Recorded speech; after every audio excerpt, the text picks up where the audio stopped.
I'm Jessica Wetterlin. I'm a urologist with Western Michigan Urological Associates. I'm Ellen Molinar. I'm a physical therapist with the hospital who works a lot with pelvic floor dysfunctions. So the topic of tonight's talk is know the score on your pelvic floor. So let's dive in. So just to get a framework of what we're talking about. So just to start with a basic anatomy lesson of what we're talking about. So I think most people know this, but the bladder is a hollow organ that sits in the pelvis, and its function is to store and empty urine. So when the bladder fills, it's sending signals to the brain about how full it is. When it's reached its capacity, it tells the brain it's time for me to empty. If it's a socially appropriate time for the bladder to empty, the brain will then send the bladder a signal and say, okay, we can empty now, and the bladder will squeeze and you'll urinate. So any disruption of this process can cause issues with difficulty urinating, including leakage of urine. And that can occur if there's a problem with the signal being sent to the brain that the bladder's full, or a signal from the brain to the bladder that it's time to empty. That can either happen prematurely or not at all or too late. So your pelvic, I'm loud. Okay, so the pelvic floor, it's a group of muscles that sit in the bottom of your pelvis. They run from your pubic bone to your tailbone, and then from sit bone to sit bone. And I apologize for a little bit of the graphicness here, but here's kind of what your pelvis looks like. All this pink stuff is what we consider pelvic floor musculature. So it literally sits in the bottom of the bowl. They have a lot of functions. They aid us in sexual function. They aid us in helping to support our organs, like the bladder, the rectum, if you're a female, the uterus, if you're a male, the prostate. They help facilitate childbirth in female, and they also help to keep continence with both your bladder and your rectum. The muscles are like any other muscles in your body. They should be able to contract, relax, stretch down. They should be nice and flexible and coordinated, and if for one reason or another they aren't, that can lead to potentially some incontinence. I'm creating a little. So now that we understand the bladder and the muscles around the bladder, we can move into talking about incontinence. So incontinence means, in the setting of what we're talking about tonight with the bladder, is a leakage of urine when it's not intended. There's other types of incontinence, including fecal incontinence. When we're talking about urinary incontinence, there are multiple types of urinary incontinence, and I'll get into these individually, but just an overview of the different types. There's stress incontinence, urge incontinence, a mixture of both, and then there are other types of incontinence which we're not going to get into tonight. So stress incontinence is leakage of urine that occurs with coughs, sneeze, exercise, lifting, jumping on trampolines is something that people with stress incontinence would likely never do. That's always a common one that I hear. And even in some cases when stress incontinence is severe, it can occur with something as simple as going from sitting to standing. This differs from urge incontinence. With stress incontinence, you don't have an urge. It's just a leakage that occurs with a change in position or activity.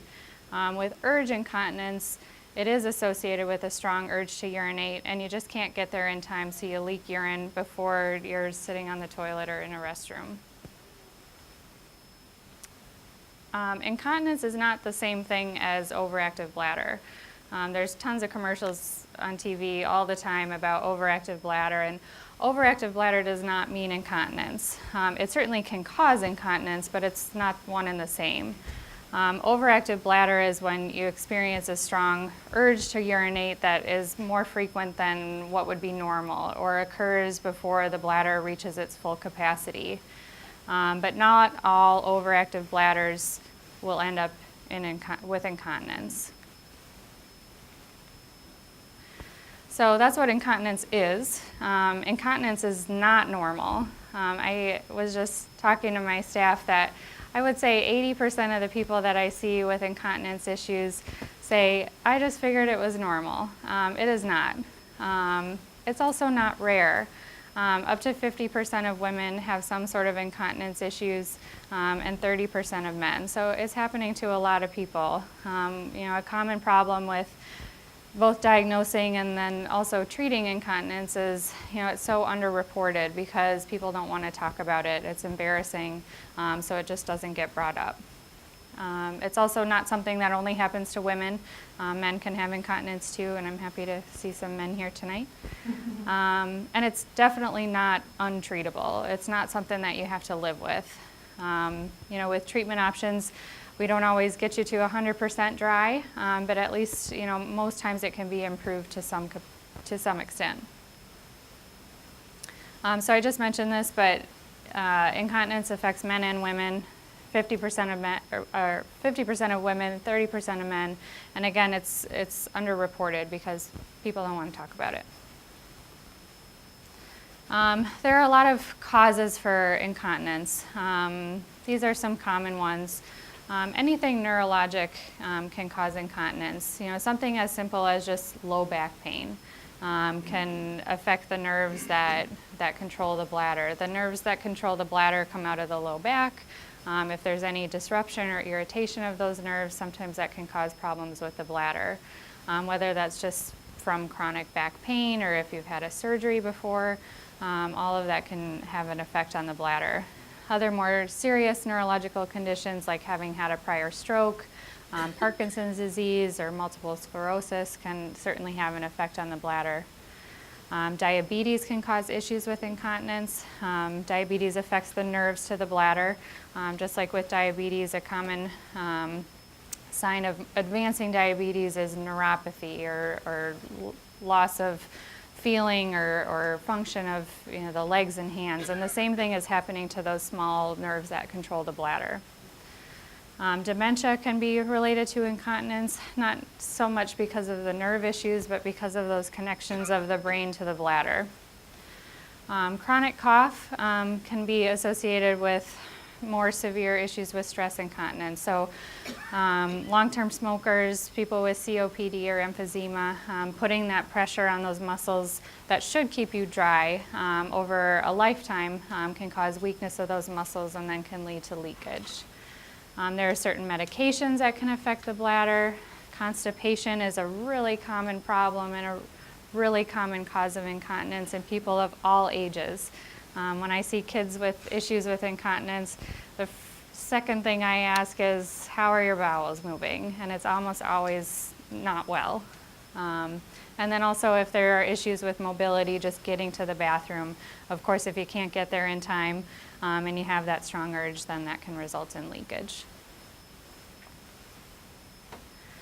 Specific to women, incontinence can happen with increasing age. As we go through menopause and lose our estrogen, our muscles don't have as much mass as they did before menopause. So losing that estrogen can weaken the muscles everywhere in the body, including those of the pelvic floor that keep you dry. Having had more pregnancies and more vaginal deliveries is another risk factor in women. If there's any element of pelvic organ prolapse, which is when there's a weakness of those pelvic floor muscles and results in not being able to hold up the uterus and the vagina, that can result in incontinence. Higher BMI and obesity is not something unique to women, but is something that can factor into incontinence issues. If there's been a family history of incontinence, unfortunately, that may mean that it may happen to you as well. And then any sort of trauma to the pelvis, if there's been radiation because of surgical or cervical cancer, or in men, radiation for prostate cancer, or surgery for any GYN cancers in women, or prostate surgery in men are risk factors. And then in men, again, the trauma, mostly this happens with radiation or surgery. BPH, or benign prostatic hyperplasia, which is just enlargement of the prostate because of non-cancerous reasons, can be a cause of incontinence. Oftentimes, there can be an overflow incontinence, which is when the bladder is getting too full because it can't empty past the prostate, and then there can be leakage. Also, that prostatic enlargement can cause irritation of the bladder, and the bladder responds to that big prostate by squeezing when it isn't supposed to squeeze, and that can lead to incontinence as well. Also, if there's any scar tissue that's formed in the urine channel, making it more difficult to empty, that can result in incontinence too. So, what if you have incontinence? Now what?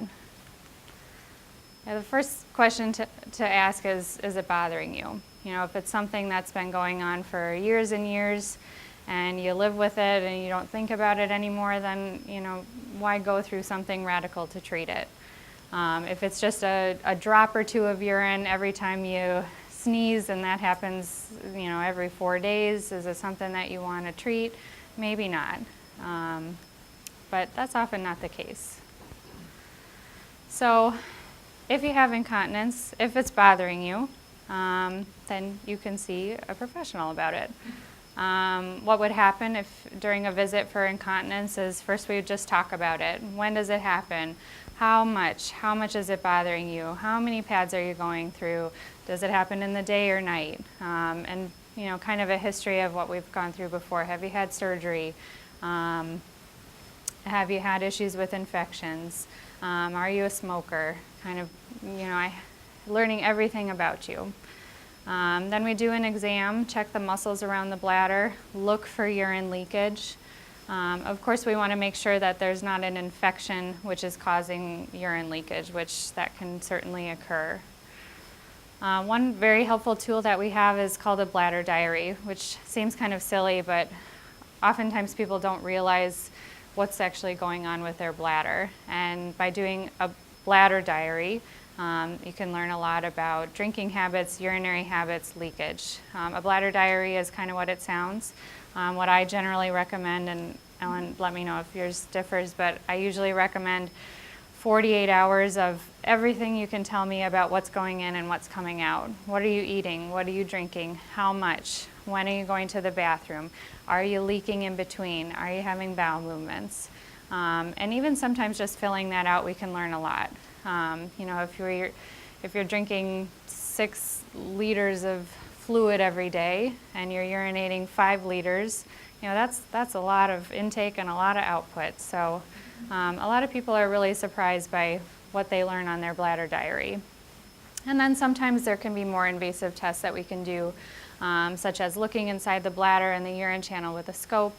There's a test called urodynamics, which is where we learn about the pressures in the bladder, the pressures in the belly, the pressures in the rectum, how well the bladder stores, how well the bladder empties, and when does the leakage occur. So there's a lot of different treatment options for incontinence, and it really differs based on what type of incontinence it is. Stress incontinence and urge incontinence, which we mentioned, are very different in when they occur, and that's because the cause of them is different. With stress incontinence, which is the leakage that happens with activity or changing positions, it's really a muscle problem rather than a bladder problem.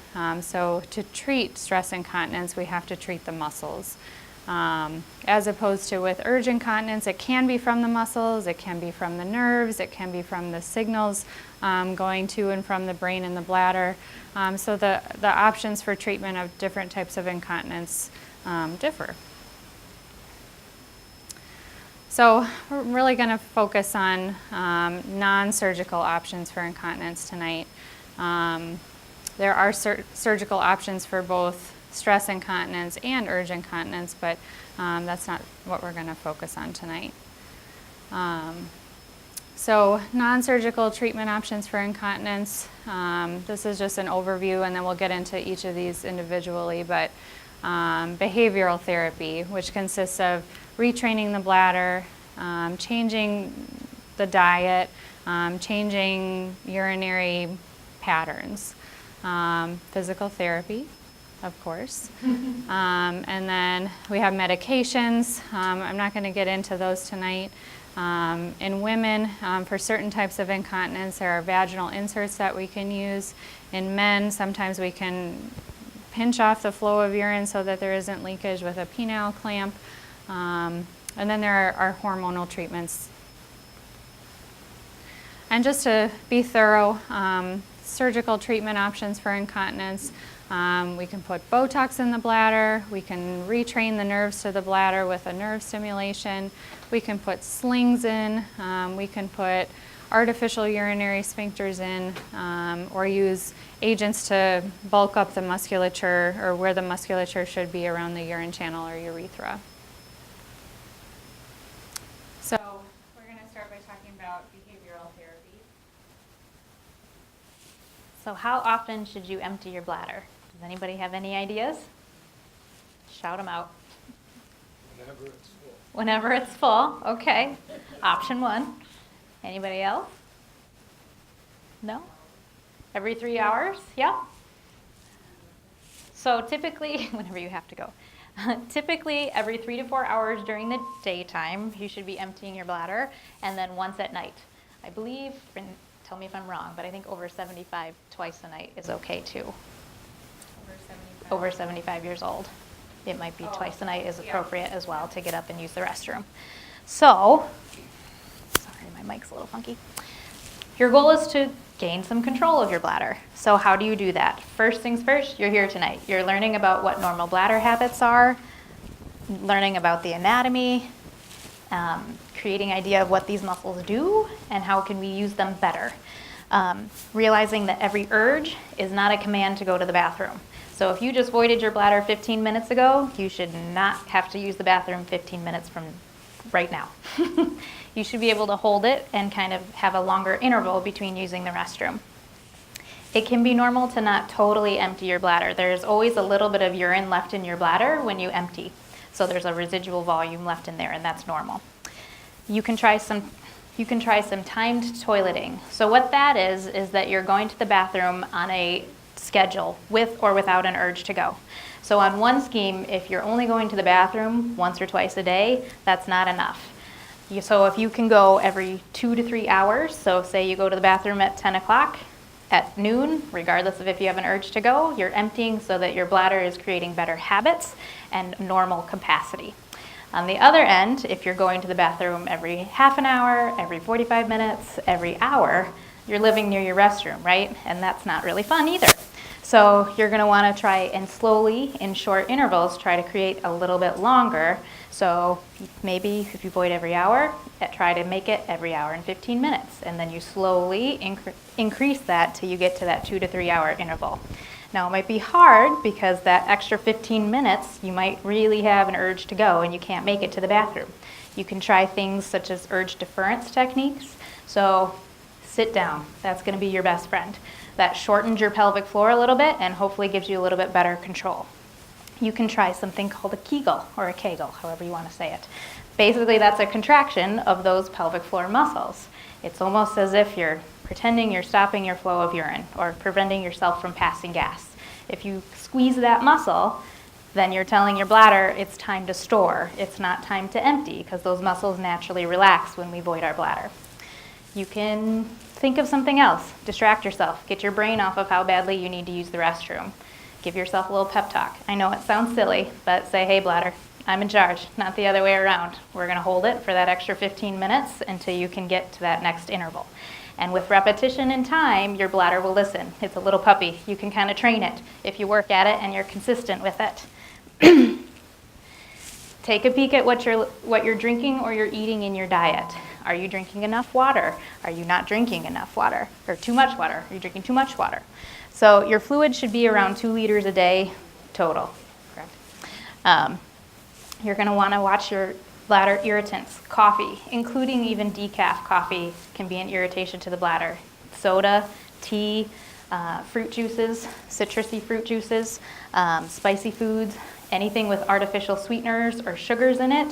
What happens is when you drink those, your urine becomes quite concentrated and it irritates the inner lining of your bladder. It makes you have to go more frequently, it makes you have more urgency, and you're more prone to leaking. So if you can reduce some of this stuff in your diet, hopefully you'll gain a little bit more control.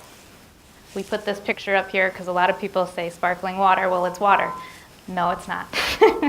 It's still a carbonated beverage and it can still irritate your bladder. So it doesn't count as your water intake. Go for it. So moving on to some lifestyle changes that we can implement other than diet. So it's what you would think.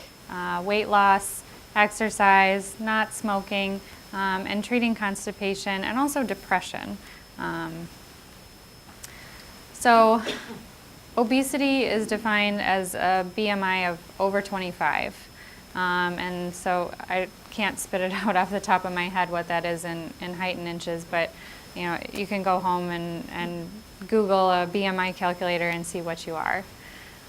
So weight gain is definitely a stressor for incontinence. You know, those muscles of the pelvic floor sit at the base of your trunk, and they have to support everything that's on top. So the more weight that's on those muscles, the more stress they're going to feel, and over time, the weaker that you're going to get. You know, if you try to hold a weight out with your arm, you know, it is okay at first, and then over time, you know, you get so tired that that muscle can't function anymore. The same thing is happening in the pelvic floor. Just some interesting statistics. In women who gain between 10 and 20 pounds after age 18, they have a 44% higher chance of developing issues with incontinence. And this is regardless of their initial weight. If they're 100 pounds to start, they gain 10 pounds. After age 18, they have a 44% chance of having more issues with incontinence, which is pretty remarkable, I think. Also, on the other end, moderate weight loss, which is defined as only 17 pounds of weight loss in an obese woman, can decrease the incontinence episodes by 47%.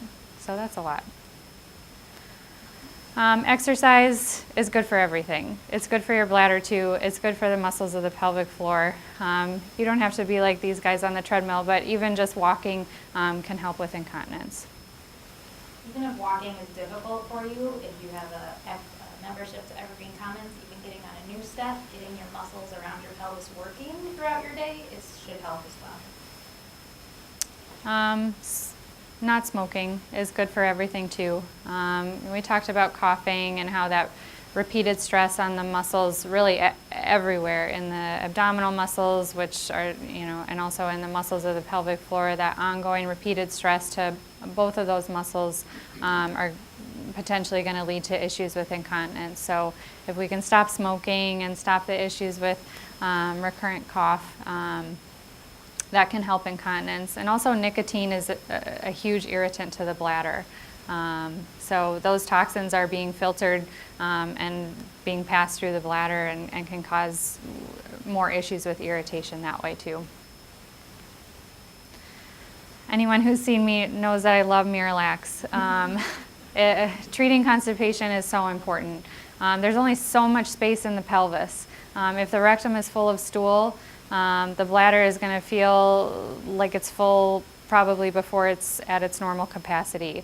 So preventing constipation, keeping that rectum free of any significant stool burden is going to keep the bladder happier.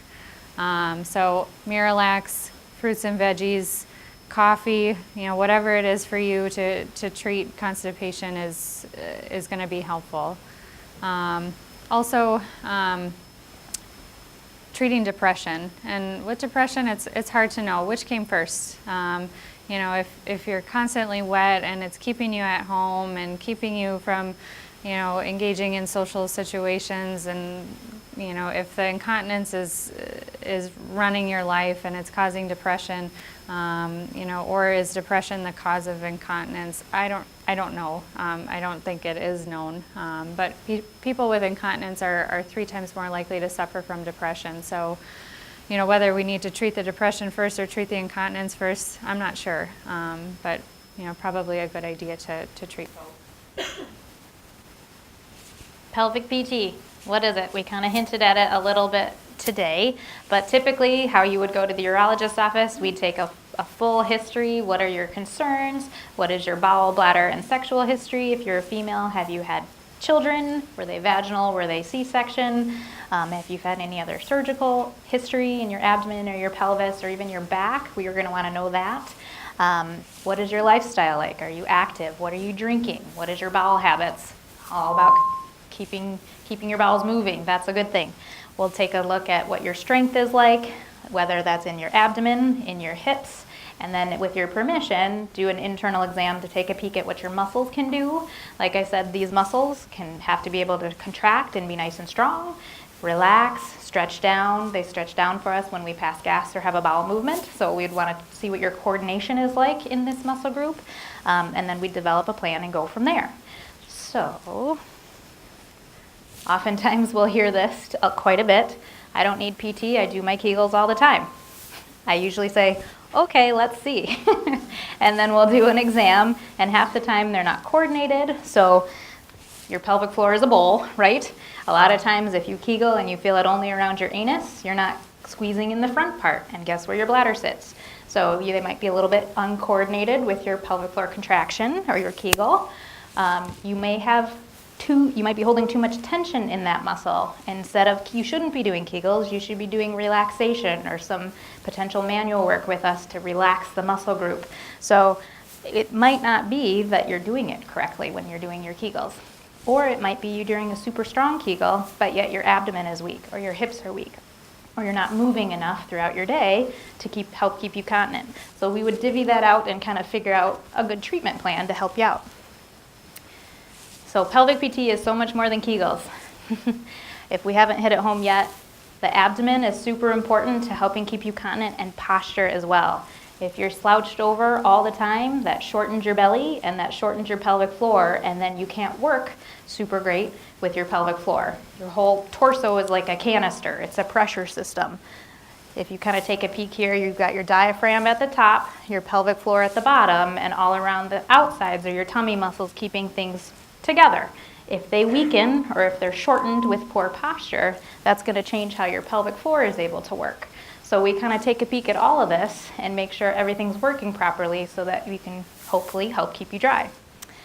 So the goal is to make sure your pelvic floor and your abdomen and your hips and everything is strong, everything is balanced in your torso, things are moving properly. If you're super stiff in your hips or in your back, then your muscles can't work at their optimal length.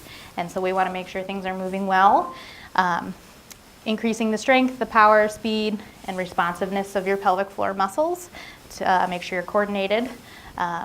Finding your core, making sure you're doing your ab muscles correctly. A lot of times people don't know how to fire their abs. So it's really good to have repetition and guided feedback. And if you stick with it, you'll hopefully see some results. So what to expect when you come, potentially for treatment options, we can do things such as biofeedback. So what that is we'd use an internal or an external sensor, and then as you watch your Kegels, you try to attempt to Kegel, you can get a little bit better brain-muscle connection on what you're doing, because it's hard for me to show you how to do a Kegel. You can also take a peek at what your tone is like, so that's the amount of activity that's in your muscle even at rest. We can take a peek at what your endurance is like, how long you can hold it. You can see couple different types of contractions when we do this. We can see how your hips influence what's going on in your pelvic floor, so it's a nice tool for us. Electrical stimulation, that's with an internal sensor, and it helps to kind of increase more motor units in your muscle to give you a stronger contraction if you're very weak. It can also be used for pain if that's the case. Manual therapy, so we'd get our hands on you if you have a tight or stiff muscle or joints that aren't moving well. We'll do some hands-on work with that, making sure your organs are moving in your abdomen well, because if things are stiff and bound down, then they can't perform their job. A lot of education, making sure those bladder habits and those bowel habits are on point. And then to hit it home, all that core exercise, making sure your belly muscles, your hip muscles, everything is working properly for you. This was added. This is very similar to that picture that I showed you before. Your diaphragm's at the top, your pelvic floor is at the bottom, and all of those transversus abdominis, that deepest layer of your belly muscles that creates that corset support around your torso. Super important to help creating that good pressure system in your abdomen to help keep you continent. So, takeaway tips. Incontinence is not is common, it's not normal. So if it's bothersome to you, address it. Diet, exercise, and weight loss are all good for the bladder. Healthy bowels is a healthy bladder. Make sure you walk, get moving, and make sure you're breathing correctly. Don't hold your breath if you're pushing, pulling, moving, twisting, rolling, even getting up out of a chair. If you hold your breath as you do that, that's extra pressure on top of your pelvic floor, and that could lead to some incontinence. Expect more. You shouldn't have to leak. Anything else to add?